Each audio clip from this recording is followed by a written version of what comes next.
Good morning. This is P. Venkata Mahesh, Assistant Professor in Mechanical Engineering Department, and my today's topic is Introduction to Finite Volume Method. So, this is a topic in computational fluid dynamics, which is meant for sixth semester mechanical engineering students. So, in this lecture, what we'll do, we'll see. So far, what we have seen is finite difference method. Now, in this particular class, we will see how finite difference method is different from finite volume method. Okay, what are the advantages of finite volume method and basic outline of the finite volume method procedure. So, coming to the differences between finite volume method and finite difference method. How this finite volume method is different from finite difference method.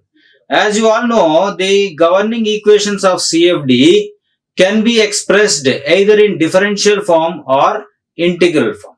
Now, in the finite difference method, what we have seen is we have always used the differential form. Okay, we have not used the integral form. So, the in finite difference method, differential form of equations of governing equations are used and they are converted into finite difference equations, and the solution is obtained by solving these finite difference equations in the domain at discrete points called grid points. Okay, that was what we have seen about the finite difference method. Coming to the finite volume method, it uses the integral form of the governing equations and the domain of solution. Okay, the domain is divided into small volumes and the integral form of equations of the governing equations, they are solved directly on these volumes, the finite volumes. So here finite difference. Say suppose the grid is there like this, we will divide grid. Now here what we'll do, we'll have, say suppose this is grid, we'll create a volume on that and apply the surface integrals over that, and in that way what we'll do, we'll use the integral form of governing equations directly for solving these problems. Now here you can see this is the finite difference grid. Okay, here the object is not a rectangular object, and here the computational domain is of a rectangular form. Now, if you see, if you remember the finite difference method, the partial differential equations are solved within a rectangular domain. So here a rectangular domain is compulsory for the finite difference method. So, but in general, if you see, all the physical domains are like this. They are not of a rectangular form. So what we will do in finite difference method is we'll transform this physical space into computational space. Okay, this physical space we are transforming into the computational space, wherein the computational space is of a rectangular form. So the grid transformation is required when you consider the finite difference method. But while transforming, what happens? However, even with the coordinate transformation available, domains which are highly irregular would create serious difficulties and accuracy in convergence of the solution.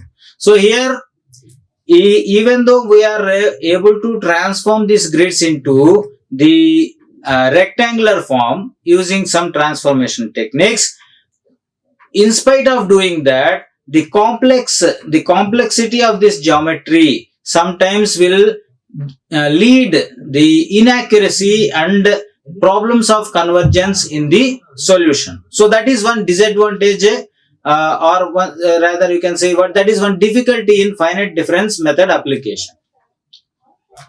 So the reason is that why that complexity why that inaccuracy is developed. So the reason is that the matrices and Jacobians of transformation.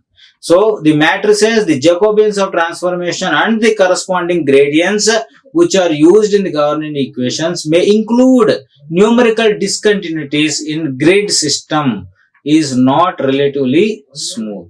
Okay, if this grid system is not like this, say suppose if the physical domain itself is like a rectangular one, then it is very simple. The finite difference method will give very exact accurate solutions. But if the physical domain is like this and I have to transform this using the Jacobian transformation, then what happens is this will lead some discontinuities in grid system. So there will be some discontinuity between these two. So because of that discontinuity, there will be some inaccuracy in the solution.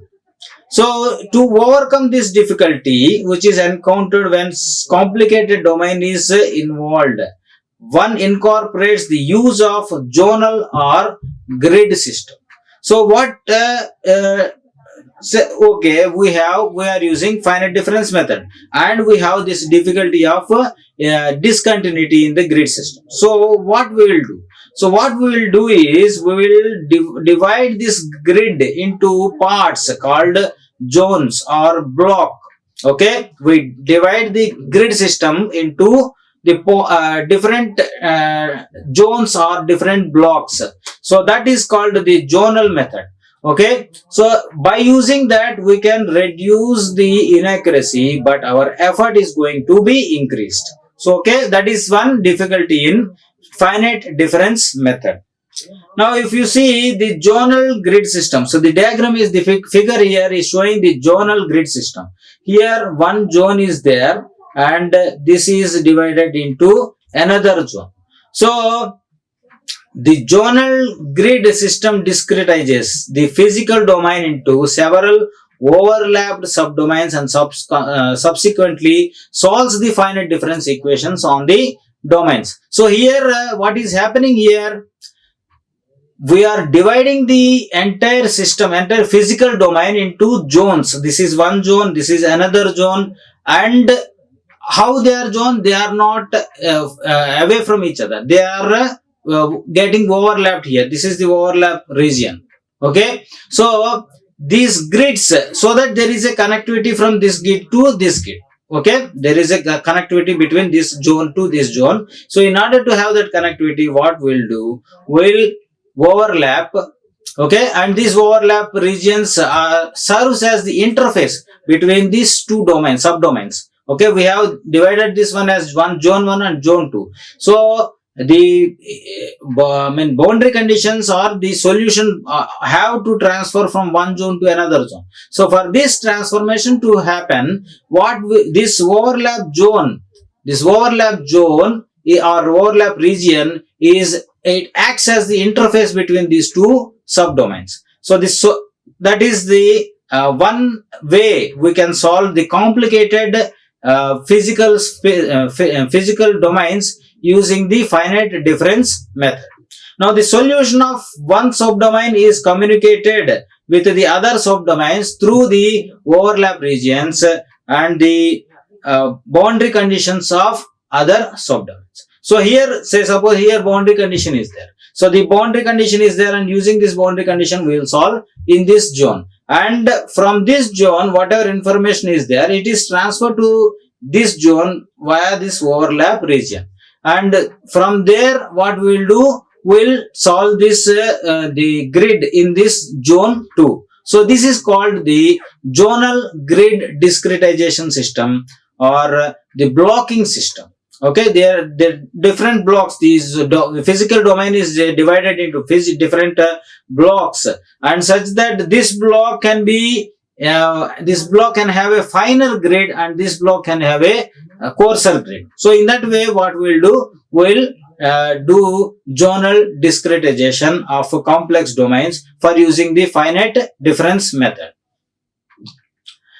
Now, it is noted that the numerical implementation of the zonal grid approach may become cumbersome if one is to develop a general purpose program which can be used for any arbitrary configuration. So what it is said here is, say suppose I have a particular problem, and for that particular problem, if I want to develop my own program, so what happens is this multi-zone grid approach, it will make the program cumbersome. It will become a little complicated, and that is the only. I mean, that is the main difficulty in writing code for a for an arbitrary configuration. Okay, so for a generalized configuration, it's okay. One time we'll write a code and we'll use it further for the say different configuration. But for a particular configuration, for each configuration, I have to write a code, separate code. Then what happens is this zonal grid approach will lead to some cumbersome in writing the program. Now, it may be concluded that the finite difference method inherent weakness of highly complicated domain. So, in thus what we can conclude is that the finite difference methods, okay, the finite difference method becomes weak. Weak in the sense it becomes complicated when we want to apply in highly complicated domains. So for highly complicated domains, if I want to apply the finite difference method, it will become its weakness, the finite difference method's weakness, because the highly complicated domain, we have to divide it into many zones, and these there will be some overlaps between the zones, and the program becomes little more complicated. So in order to avoid that, if I want to avoid that complication, what I can do, I can use the finite volume method, because the finite volume method doesn't have it doesn't require a rectangular domain for its application. So that is the main advantage of the finite volume method. So what is the main advantage of finite volume method? It doesn't require a rectangular domain for solving the physical physical problems. So any complicated problem domain can be there. We can directly apply the finite volume method by making it into small volumes. Because of the independent variables are integrated directly on the physical domain, therefore grid smoothness is no longer important. Why it is not important, the grid smoothness? Because we are using here integral form. Okay, integral form of governing equations we are using, and we are using these integral form of governing equations directly on the physical domain. That is the reason there is no requirement for a rectangular domain in case of finite volume method. So this is the main advantage. Say suppose if we want to write a program for I want to write one program for solving a particular problem. Okay, so it is easy for me to use the finite volume method rather than the finite difference method. So the governing equations can be solved if only the domain can be successfully discretized into elements. So the only requirement is that the domain should be discretized into small volumes and or elements. That is the only requirement for solving the governing equations in integral form using the finite volume method.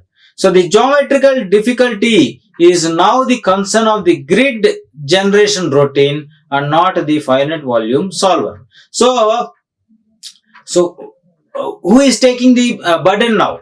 So the burden is taken by the grid generation routine, the grid generation program. So the person who is writing the grid, the program for making the grid or discretization of the domain, he is taking the risk. He is taking the work of discretization. So there is no requirement. The finite volume solver, the finite volume program, it doesn't have to deal with the discontinuities or the complexities of the domain.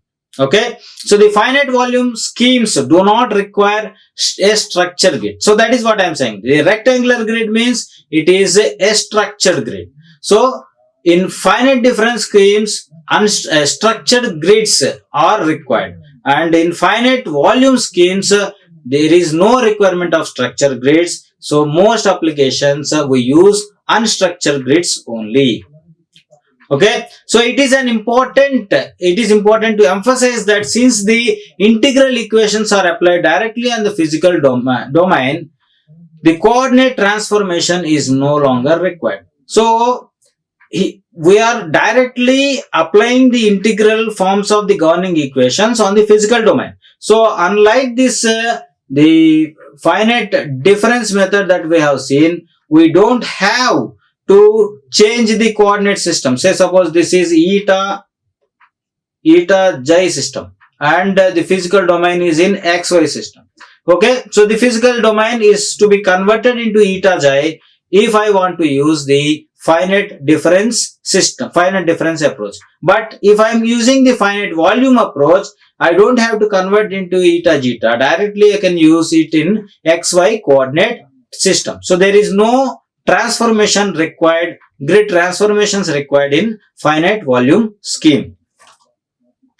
So thus the finite volume methods have advantage over the finite difference method if the geometry of the domain is complicated. So for whatever there may be complexity, say suppose you take a turbine like this. Okay, I will draw a turbine. So this is a shaft, and I have twisted my turbine like this. Okay, I have twisted my turbine like this. So it is very highly complicated domain now. So there is a twist in the blade. Okay, if the twist in the blade is there, then for writing a code for the finite difference method, it will be very cumbersome.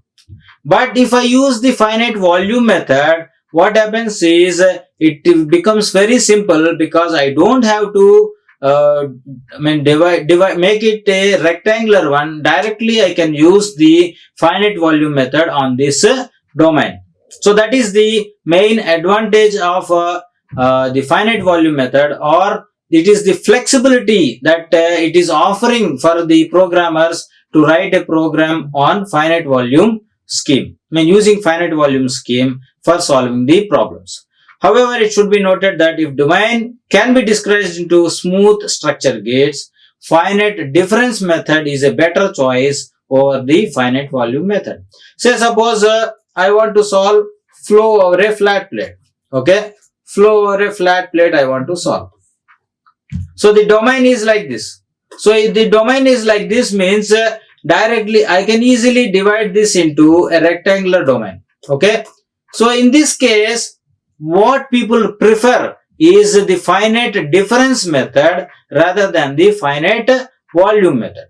Okay, if the physical domain can be directly divided into a structured grid, smooth grid like this, then in such cases the preferred method will be the finite difference method. And if the domain is very complicated and the grid transformation techniques are required for transforming that into a smooth grid, then in such cases finite volume method is preferred. Now we will see one application of the finite volume method. Okay, the general procedure of the finite volume method using one example. This example of diffusion. Okay, this is a diffusion equation, one dimensional diffusion, steady state diffusion equation. Okay, and this is the domain, finite volume, domain on which the finite volume method has to be applied. So we'll see one method so that we'll have an overview of the finite volume method. So the question is like this: consider a steady state diffusion property phi. Okay, the diffusion property is phi here. It can be velocity, pressure, or anything. Here I am taking a generalized property phi, which is in one-dimensional domain. It is not a two-dimensional domain. It is a one-dimensional domain. So the process is governed by this equation. So this is the governing equation. So it can be dou u by dou x, or dou v by dou y, or dou p by dou x, or dou p by dou y, dou t temperature. The property can be velocity, temperature, pressure, anything. Here we are taking one generalized property, and we are seeing the writing the governing equation, and so trying to apply the finite volume method for this domain. Now here, what is this? The tau is nothing but the diffusion coefficient, and S is the source term.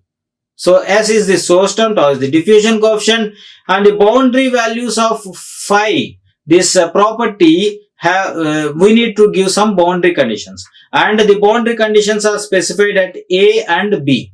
Okay, the boundary conditions are specified at A and B as phi A and phi B. So if this kind of scenario is there, how to apply the finite volume method? We will see the general and the basic steps involved in finite volume method, and we will conclude this class.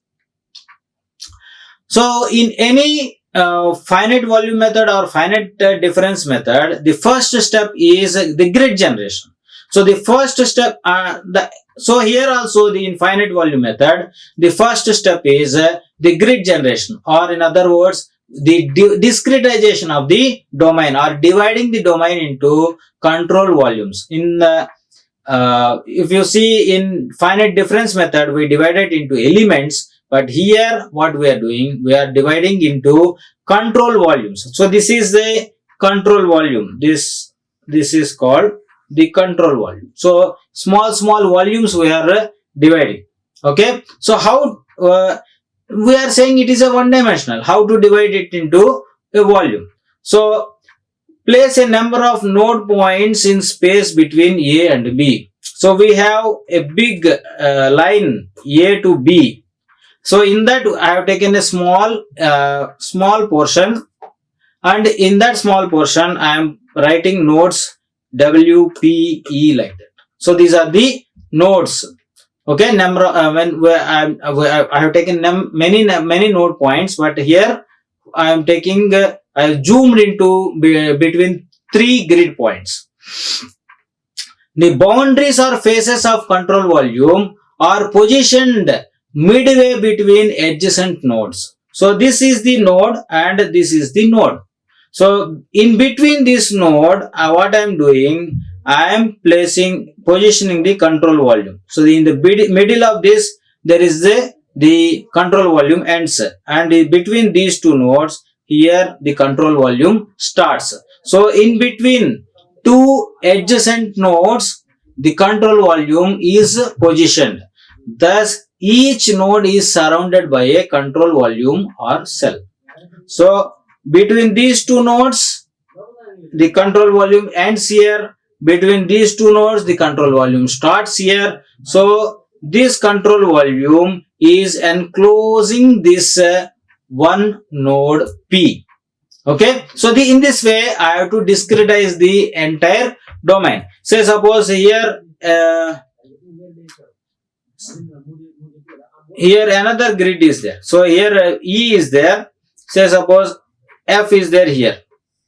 So what I have to do? I have to end here and I have to start here, and I have to make a domain like this. So this volume is including this node E. Okay. So like this, I have to divide the domain into number of volumes or cells. So this is the first step in finite volume method.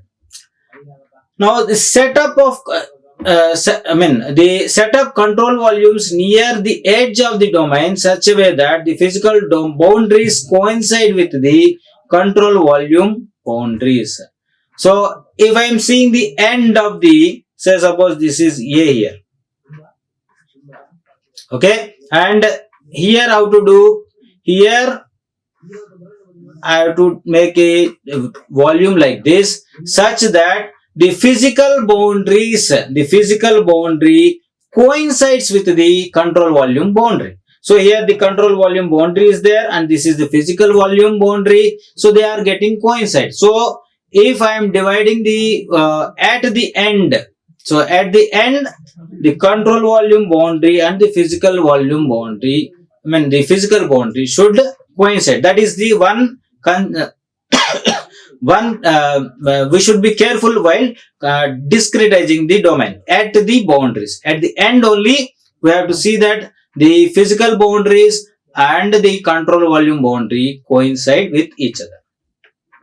So the general node point is defined by P and its neighbors is in one-dimensional geometry. The nodes to east, west and east are defined by W and E respectively. So what I have taken here, I am taking one node. So this is the node on which I am focusing. So this node has surrounded by this control volume, and to the west of this node I have given W, to the east of this node I have given E. So in this way I have placed my nodal points or nodal points, and you can go further. Okay, so I have taken only one grid point at the middle of the domain, and I am showing you by example how to use this finite volume method. Now the west side face of the control volume is referred to by small w, and the east side face of the control volume is defined by small e. So here this is small e and this is small w. So this is the control volume face or the control volume. This control volume face is defined by small e, and this control volume face is defined by small w. The distance between nodes W and P and the nodes between distance between node P and E are also shown here. So the distance between P and E is delta x PE because it is x direction. So the distance between W and P is delta x WP. So that is the distance between W and P and E respectively. Similarly, distances between face W and P and face E are also different. So the distance between the face W and node P is given by delta x WP, and the distance between node P and face E is given by delta x PE. So like that, I have given the distances. I have given a generalized name for this distance so that I can write a code for this. Okay. Now, what is the distance between, what is the width of the control volume? So the width of the control volume is from this face to this face. Okay. The distance is from this face to this face, and that is equal to delta x and is given by delta x WE. So it is small w, small e. That is the width of the control volume for one node that we have taken. So what is the second step? Okay, second step is first step is in grid generation. Second step is I have to integrate. I have to apply the boundary conditions on this. These nodes. And here, what we are using in finite volume method, we are using directly the integral form. We are not using the differential form, we are using the integral form. So here, the integration of d by dx tau dou phi by dou x into dv plus integral delta v s dv. Okay, so that is the equation. So this equation can be transformed as this. Okay. So what I am doing is I am changing this volume. Here volume is there, and here integrated with volume, and here volume is there, and here integrated with respect to volume. So if I expand that, it will become like this. Okay. So this is the second step in applying the finite volume method. Now here, what is this A stands for? Here A is standing for the cross-sectional area of the control volume phase. And what is delta V stands for? Delta V stands for the volume. And what is S bar stands for? S bar is the average value of the source over the control volume. Okay, so S is the source that we have seen, and S bar is the average of the source, and the control volume or the control volume will have each phase will have some area, and that area is given by A, and the control volume have some volume, and that volume is given by delta V. So these are the things that are there in this equation. These are the terms that are there in this equation. Other terms are also we have seen. Now in finite volume method, the discretized equation has the clear physical interpretation. So this is the one significant advantage of the finite volume method. So in finite volume method, these integrals, these terms are indicating something. Okay, so what is this indicating? The diffusive flux phi leaving east phase. Okay, so this is the east phase. What is the flux? Diffusive flux leaving this phase, and what is the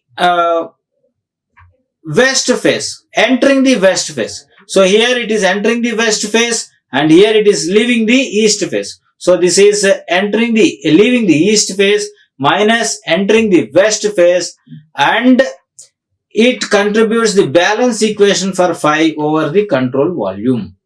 Okay, so entering, so this is leaving and this is entering. So there is some difference. Some flux is entering and some flux is leaving. If there is a difference, so there is some flux which is getting accumulated into that volume, and with that the source term, if I added, it will be equal to 0.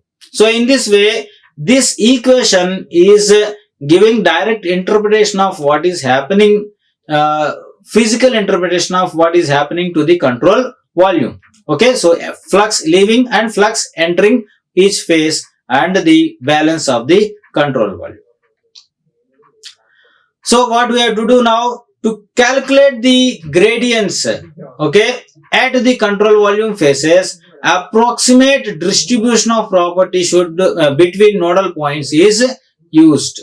So here this is one node point, this is another node point. So approximate distribution of the properties. Here what is the property? The property is phi, and the property is distributed approximately between these two nodal points. So in practical situation, the source term S may be the function of the dependent variable. So the S can be represented as the function of the dependent variable. So here it is so SU plus SP into phi P. Like this, some function we can give for the source term. Okay, this is the second method. And now what I have to do, this is the equation that we have, and if I transform this d phi by dx, it will become phi E minus phi P. Okay, so it is between east side a node and our present node P. P is there, and on east it is E, and on west it is W. Now the dou phi by dou x for the phase small e is given by phi E minus phi P by the distance between these two nodes. Okay, and similarly for small w, how it is given? Phi P minus phi W. So the phi P minus phi W divided by the distance between W and P. So and this source term already we have given some function, so that I have replaced. So if I simplify this equation, okay, what I am doing, I am rearranging these terms in this equation, and I will get like this. This equation I will get. Okay, so what I am doing, I am taking all phi P terms outside one as in one bracket, all phi W terms in one bracket, all phi E terms in one bracket, and the source term in one bracket. So how many terms I have? I have 1, 2, 3, 4 terms in this equation. So if I have these 4 terms in the equation, what I can write? I can use 4 variables and I can write the code for the this implementation of the finite volume method. Now the discretized equation of the form of 2. So just now we have discretized and we had 1, 2, 3, 4 elements. So these elements must be set up on each nodal points in order to solve the point. So we have developed the equation for node P. So this node we have developed. Similarly, we have to develop the for node E and this node, this node, this node, and all the nodes we have to develop these equations. So for control volumes at the adjacent to the domain boundaries, the generalized discretization is modified to incorporate boundary conditions. So here, from here to here, it is very simple. Okay, or this is the boundary. This is the adjacent to the boundary. So what happens here? Here this phase and the physical boundary condition, they are coinciding. So at this phase and at this phase, my discretized equations must include the boundary conditions. So that is one thing I have to taken care of. The resultant systems of linear algebraic equations is to be solved to obtain distribution of property at each node. So this is the final step. So the final step is solving. First one is grid generation. Second one is the discretization of equations, and third step is solving these discretized equations at different nodal points. Okay, all the node points I have to solve these linear algebraic equations. So the integral equations are converted to linear algebraic equations, and that those equations are to be solved at different nodes to get the value of this phi at different nodal points. So this is the general procedure which we use for which we adopt for applying the finite volume method for solving flow problems or fluid flow problems or heat flow problems in our day-to-day life. Thank you. Like, share and subscribe. Hit the bell icon for more updates.